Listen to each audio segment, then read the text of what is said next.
වාණිජ වගාවක් විදිහට විශාල ආදායමක් ලබා ගන්න අද ලංකාවේ ගොඩාක් දෙනෙක් නැඹුරු වෙලා ඉන්නවා මෙන්න මේ බුලත් වගා කරන්න. බුලත් වර්ග කීපයක් අපිට හඳුනා ගන්න පුළුවන්. ඒ අතරින් විශේෂම බුලත් වර්ගය තමයි මානේරු කියන්නේ. තවත් විශේෂ බුලත් වර්ගයක් තමයි කළු බුලත්. ඊට අමතරව තියෙනවා රටදළු බුලත්, ගල්දළු බුලත් සහ මැටිවල බුලත්. අප ජීවත් වෙන ශ්‍රී ලංකාවේ හැම ප්‍රදේශයකම බුලත් සාර්ථක වගාවක් විදිහට කරගෙන යන්න බෑ. කළු බුලත් කියන වර්ගය ප්‍රචලිත වෙලා තියෙන්නේ කුරුණෑගල, ගම්පහ සහ කෑගල් යන ප්‍රදේශවලයි. ගොඩක් දෙනෙක්ට තියෙන ගැටලුවක් තමයි බුලත් වැලකින් අපි තවත් කොහොමද සාර්ථක බුලත් පැලයක් හදාගන්නේ කියන එකයි. දැන් මේ බලන්නකෝ, දැන් ඔයාලට පේනවා නේද මෙන්න මේ බුලත් වැලේ පුරුක් වලින් මේ වගේ මුල් ඇහිලා තියෙනවා.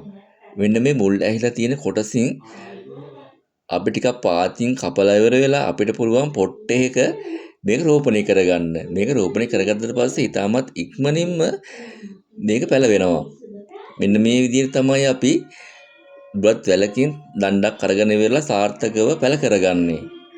මේ බලන්න මේ හැම එකම මේ විදිහට මුල් ඇහිලා තියෙන කොටස් අපිට දකින්න පුළුවන්. මෙන්න මේ මුල් ඇහිලා තියෙන කොටස් කපලා තමයි අපි පොට්ටයක ඊටමත් සාර්ථක බුලත් පැලයක් හදාගන්නේ. නිවෙස් වල බුලත් වගා කරන ගොඩාක් දෙනෙක් කරන්නේ බුලත් දණු කපලා ඉවරලා නිකම්ම එක ශේෂ්ඨ හිටවන එකයි.